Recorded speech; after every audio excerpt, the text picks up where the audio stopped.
ମୁଁ ମନୋରଞ୍ଜନ ମହାନ୍ତ ଆମର ପଞ୍ଚାୟତ ହଉଛି ଦିହାଟି ଆଉଟା ମିଶିକରି ଆମେ 17 ମାସ ପରେ ଆଉଥରେ ଆସିଛୁ ଏଠି ଆମେ ପିଜିସିଏଲକୁ ଆଗରୁ 4 ଥର ଆସିଥିଲୁ ଏଟା ଆଉଥରେ ଆସିଛୁ ତ ଗତ ଥର ଆସିଥିଲୁ ଆମେ ଅଭିଯୋଗ ଥିଲା ଯେ ଆମେ ପଇସା ପାଇନୁ ବୋଲି ଏଥର ଆମର ଅଭିଯୋଗ ଥିଲା ଯେ ଯେଉଁ ପଇସାଟା ଆମେ ପାଇବା କଥା ସେ ପଇସାଟା ବାଟମରଣା ହେଇଯାଇଛି ଆମେ ଯାହା ଜାଣିବା ପାଇଛୁ ତ ସେଇଥିପାଇଁ ଆମେ ଆଜି ଆସିଥିଲୁ ତ ଆମର କଲେକ୍ଟର ସାର୍ ସେ ଆମର एलडीएम को ऑर्डर ଦେଇଛନ୍ତି ସେ ପଇସାଟା ଆକ୍ଚୁଆଲି ଯାଇଛି କାହା ପାଖକୁ ସେଟା ସେ ଦେଖିକି ସେଟା ଆମକୁ ଜଣେଇବେ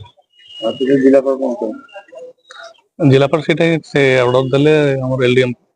ଯେ ଯଦି କାମ ହେଇଛି ଲୋକ ପଇସା ପାଇନାହାନ୍ତି କାହିଁକି ପାଇନାହାନ୍ତି ସେଟା ସେ ଦେଖିଦେବେ କାହିଁ ଆମର ଅଭିଯୋଗ ଥିଲା ଯେ ଆମର ମାନେ ଉପସ୍ତରୀୟ ଯୋଉଟା ଆମର जेई लेवल କି वीडियो लेवल ସେଇ लेवलରୁ ଆମର ପଇସାଟା ଆମେ ପାଇପାରିନୁ ବର୍ତ୍ତମାନ ସୁଦ୍ଧା ତ ସେଟା ତାଙ୍କର ଆକାଉଣ୍ଟ କୁ ସେ ଚେକ୍ କରିକି ଜଣେଇବେ ଆମକୁ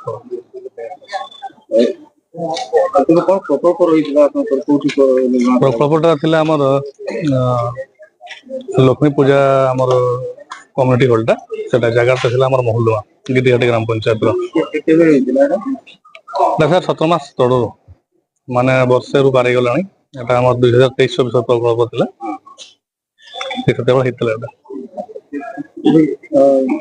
ଅଭିଯୋଗ ରହିଛି ଅଭିଯୋଗ ସାର୍ ଆମେ ପଇସା ପାଇଯାଉ ସେଇଟା ଆମର ଅଭିଯୋଗ ଆମକୁ ପଇସା ମିଳିନି ପଇସା ମିଳୁ ଜିଲ୍ଲାପାଳଙ୍କୁ ଜଣାଶୁଣା ଆପଣମାନେ ସତର ଆସିଲେଣି ଆଜ୍ଞା କାହିଁକି ସମାଧାନ ହେଇପାରିଲା କଣ ସେ ସବୁବେଳେ ସେ ବିଡିଓଙ୍କୁ ଲେଖିକି ଦଉଛନ୍ତି ଯେ ସେ କାର୍ଯ୍ୟକାରୀ କରନ୍ତୁ ବୋଲି ବର୍ତ୍ତମାନ ସୁଦ୍ଧା ସେ କିଛି ପଦକ୍ଷେପ ନେଇପାରିନାହାନ୍ତି ଯେହେତୁ ପଦକ୍ଷେପ ସେ ନେଇପାରିନାହାନ୍ତି ଆମେ ମାନେ ତାଙ୍କର କାମରୁ ଅସନ୍ତୁଷ୍ଟ ସେଥିପାଇଁ ଆଉଥରେ ଆସିଥିଲୁ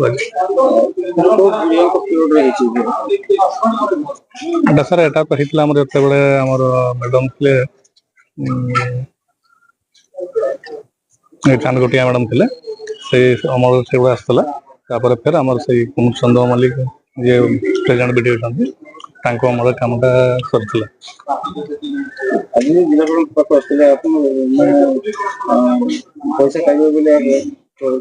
ଆଶା ରଖିଛନ୍ତି ଯଦି ଠିକ ଭାବରେ ସେଟା ଏନକ୍ୱାରି ହୁଏ ତାହେଲେ ପଇସା ପାଇଯିବ ଯଦି ନହେଲେ ଆମକୁ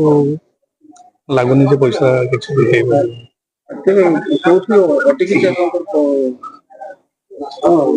ଆମର ଅଟକିଛି ଆମେ ଜାଣିଲା ଭିତରେ ଯେଟା ଆମର जेई लेवल ଆମର ବେଦ ଜେଇଙ୍କୁ ଯାଇଥିଲା ପଇସାଟା ସେଠୁ ତାଙ୍କ ପାଖକୁ ଆସିବା କଥା ଆମର କୃପା ସିନ୍ଧି जेଇ ପାଖକୁ ତ କୃପା ସିନ୍ଧି जेଇ ପାଖକୁ ପଇସା ବର୍ତ୍ତମାନ ସୁଦ୍ଧା ପହଞ୍ଚିନି କି ସେ ମରିଗଲେଣି ସେ ମରିବା ପର୍ଯ୍ୟନ୍ତ ସେ ଗୋଟିଏ ଷ୍ଟେଟମେଣ୍ଟ ଦେଇଥିଲେ ଯେ ଏବେ ପର୍ଯ୍ୟନ୍ତ ମୋ ଆକାଉଣ୍ଟକୁ ପଇସା କ୍ରେଡିଟ୍ ହେଇନି ବୋଲି କିନ୍ତୁ ଏମାନେ ସବୁ କରୁଛନ୍ତି ଯେ ସେମାନେ ଗତ ବର୍ଷ ଏପ୍ରିଲ ମାସରେ ତାଙ୍କୁ ପଇସା ଦେଇ ଦେଇଛନ୍ତି ବୋଲି ତ ବର୍ତ୍ତମାନ ସୁଦ୍ଧା ସେ ମରିଗଲା ଭିତରେ ବି ସେ ଦିନେ ବି କହିନାହାନ୍ତି ଯେ ତାଙ୍କ ପାଖକୁ ପଇସା ହେଇଛି ବୋଲି କି ଆମେ ବି ବର୍ତ୍ତମାନ ସୁଦ୍ଧା ଜାଣିପାରିନୁ ସେଥିପାଇଁ ଏଲଡିଏମ ସାର୍ଙ୍କୁ କୁହାଯାଇଛି ଯେ ଅନଲାଇନରେ ଚେକ୍ କରିଦିଅନ୍ତୁ କଣ ହେଇଛି କଣ ନାହିଁ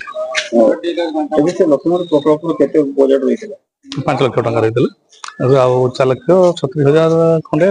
ଆମର ବିଲ୍ ହେଇଥିଲା ନିର୍ମାଣ ସରିଯାଇଛି ହଁ ସାର୍ 17 ମାସ ଆଗରୁ ସରିଯାଇଛି କଣ କହିବେ କହିବା କଣ ସାର୍ ଆମେ ଆଶାରେ ଅଛୁ ଯେ ଆମକୁ ନ୍ୟାୟ ମିଳୁ ବୋଲି